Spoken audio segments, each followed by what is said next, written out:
नमस्कार। आज के इस खास एक्सप्लेनर में आपका स्वागत है। आज हम बात करने वाले हैं 4 ऐसी खतरनाक बीमारियों के बारे में जो हर साल लाखों लोगों को अपना शिकार बनाती हैं। डेंगू, मलेरिया, टाइफाइड और टीबी। देखिए, मेडिकल की बातें अक्सर बहुत भारी भरकम और बोरिंग लगती हैं, है ना? लेकिन आज ऐसा बिल्कुल नहीं होगा। हमारा उद्देश्य है इन जटिल तथ्यों को खूब अच्छे से चित्र द्वारा समझना, ताकि ये जरूरी जानकारियां आपके दिमाग में हमेशा के लिए छप जाएं। तो चलिए गहराई से समझते हैं कि आखिर ये बीमारियां कैसे काम करती हैं और हम इन्हें कैसे हरा सकते हैं। आगे बढ़ने से पहले जरा आज की चर्चा के मुख्य बिंदुओं पर नजर डाल लेते हैं। सबसे पहले हम इन 4 गंभीर बीमारियों को समझेंगे, फिर बात करेंगे मच्छरों के बढ़ते खतरे की, इसके बाद जानेंगे प्लेटलेट्स का असली सच क्या है, फिर भोजन, पानी और हवा से होने वाले संक्रमण पर चर्चा करेंगे, टीबी के पूरे इलाज को समझेंगे और अंत में देखेंगे कि कैसे बचाव ही असली इलाज है। तो चलिए शुरू करते हैं हमारे पहले भाग से 4 गंभीर बीमारियां। स्क्रीन पर दिख रही इस टेबल को देखिए, ये बहुत ही काम की है। अगर हमें बीमारियों को हराना है तो पहले उन्हें कैटेगराइज करना होगा। डेंगू एक वायरल बीमारी है जो मच्छरों से फैलती है। वहीं मलेरिया भी मच्छरों से ही फैलता है, लेकिन ये वायरल नहीं बल्कि एक पैरासिटिक यानी परजीवी बीमारी है। दूसरी तरफ अगर हम टाइफाइड को देखें तो ये एक बैक्टीरियल इन्फेक्शन है जो गंदे भोजन और पानी से हमारे शरीर में आता है। और टीबी, ये भी बैक्टीरियल है, लेकिन इसका रास्ता बिल्कुल अलग है, ये हवा के जरिए फैलता है। इस चित्र से हमारे दिमाग में एकदम साफ हो जाता है कि कौन सी बीमारी कहाँ से हम तक पहुँच रही है। अब आते हैं हमारे दूसरे भाग पर, मच्छरों का बढ़ता खतरा। इन 2 मच्छरों के बीच का अंतर समझना बहुत ही जरूरी है। सामने चित्र में देखिए, डेंगू फैलाने वाला एडीज मच्छर है। इसकी सबसे खास बात क्या है? ये अक्सर दिन में काटता है और हमारे घरों के साफ पानी में पनपता है। और हाँ, ये एक वायरस फैलाता है। इसके बिल्कुल विपरीत है मलेरिया।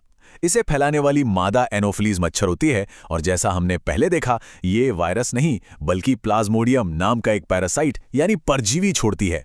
इन दोनों दुश्मनों की काम करने की स्टाइल एकदम अलग है। अब जरा मलेरिया के इस लाइफ साइकिल को देखिए, ये समझना सच में बहुत दिलचस्प है।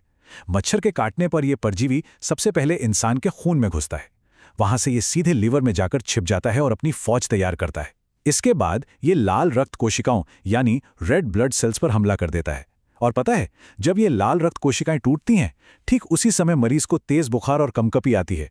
मतलब बुखार अचानक नहीं आता, इस पूरी अंदरूनी साइकिल का एक नतीजा होता है।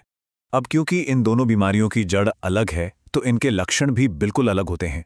डेंगू में आपको 104 डिग्री तक का भयंकर बुखार, सिर दर्द, आंखों के पीछे दर्द और खासकर जोड़ों और मांसपेशियों में इतना भयंकर दर्द होता है कि इसे हड्डी तोड़ बुखार तक कहा जाता है। साथ ही स्किन पर रैश भी आ जाते हैं। वहीं दूसरी तरफ मलेरिया में बुखार एक साइकिल में आता है। पहले आपको बहुत तेज ठंड लगेगी, फिर बुखार आएगा और लास्ट में खूब सारा पसीना आएगा। इसके साथ उल्टी और शरीर में दर्द भी होता है। चलिए अब बात करते हैं उस टॉपिक की जिससे लोग डेंगू में सबसे ज्यादा घबराते हैं, प्लेटलेट्स का असली सच। सबसे पहले इस नंबर को देखिए, 1.5 से 4 लाख। ये एक स्वस्थ इंसान का नॉर्मल प्लेटलेट काउंट होता है। देखिए, डेंगू में प्लेटलेट्स गिरते जरूर हैं, ये बीमारी का एक सामान्य हिस्सा है। लेकिन सिर्फ नंबर को गिरता हुआ देखकर तुरंत पैनिक करने की या घबराने की बिल्कुल कोई जरूरत नहीं होती। तो फिर असली खतरे की घंटी कब बजती है? जब आपका प्लेटलेट काउंट 20,000 के नीचे चला जाए। और सिर्फ नंबर नहीं, अगर इस लो काउंट के साथ साथ शरीर के किसी भी हिस्से से ब्लीडिंग या खून बहने की शिकायत हो, केवल तभी इसे एक सीरियस मेडिकल स्थिति माना जाता है। यहां हमें इस बहुत बड़े मिथक को तोड़ना होगा। ज्यादातर लोगों को लगता है कि अरे प्लेटलेट्स गिरे, तुरंत बाहर से प्लेटलेट्स चढ़ाओ। लेकिन असली सच यह है कि हर मामले में ऐसा करना बिल्कुल भी जरूरी नहीं होता। डॉक्टर्स मरीज की कंडीशन देखकर तय करते हैं। घर पर हमारा फोकस क्या होना चाहिए? मरीज को खूब सारा पानी और ORS पिलाकर हाइड्रेटेड रखना। बुखार के लिए सिर्फ पैरासिटामोल का इस्तेमाल करें। और ध्यान रहे, एस्पिरिन जैसी दवाओं से बिल्कुल दूर रहें, क्योंकि वे ब्लीडिंग का खतरा बढ़ा सकती हैं। मच्छरों से आगे बढ़ते हैं हमारे चौथे भाग की ओर, भोजन, पानी और हवा से होने वाला संक्रमण। अब इस टेबल में टाइफॉइड और टीबी की तुलना करते हैं। टाइफॉइड होता है सैल्मोनेला टाइफी नाम के बैक्टीरिया से, और ये शरीर में कैसे घुसता है? गंदे पानी, दूषित भोजन या अनहाइजेनिक स्ट्रीट फूड के जरिए। इसके विपरीत टीबी माइकोबैक्टीरियम ट्यूबरक्लोसिस नाम के बैक्टीरिया से होता है, लेकिन ये एयरबोर्न है।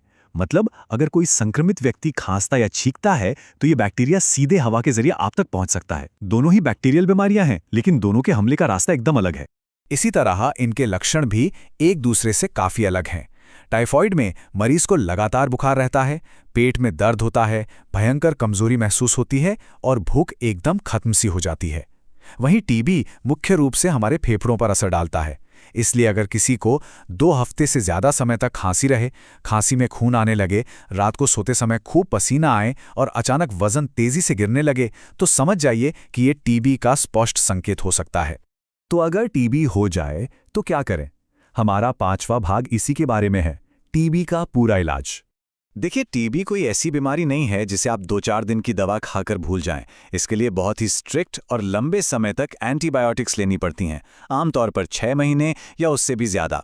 इस पूरे प्रोसेस को डॉट्स थेरेपी कहा जाता है, जो पूरी दुनिया में टीबी के इलाज का सबसे प्रमाणित और व्यवस्थित तरीका है। स्क्रीन पर लिखी इस चेतावनी को बिल्कुल गांठ बांध लीजिए। बीच में दवा बंद करना खतरनाक है और इससे ड्रग रेजिस्टेंस हो सकता है। इसका मतलब क्या है? मान लीजिए मरीज को 2 महीने में अच्छा लगने लगा और उसने दवा छोड़ दी। ऐसे में शरीर में बचे हुए बैक्टीरिया खत्म नहीं होते, बल्कि वो उस दवा के खिलाफ एक शील्ड बना लेते हैं।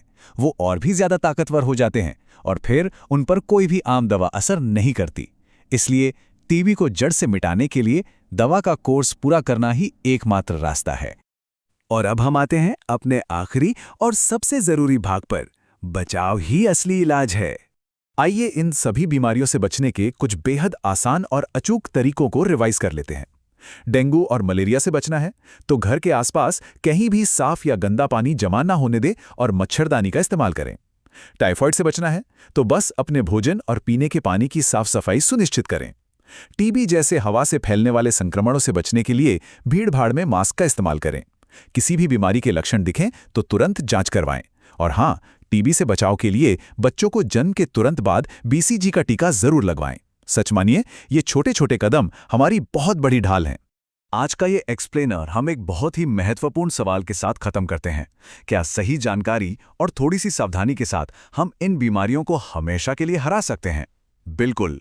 विज्ञान और आंकड़े बताते हैं कि अगर हम घबराहट को छोड़कर सही जानकारी को अपना लें तो हम पूरी तरह सुरक्षित रह सकते हैं। आज जो कुछ भी हमने चित्रों के माध्यम से सीखा है, उसे याद रखें, अपने दोस्तों और परिवार के साथ साझा करें और एक स्वस्थ समाज की दिशा में अपना कदम बढ़ाएं।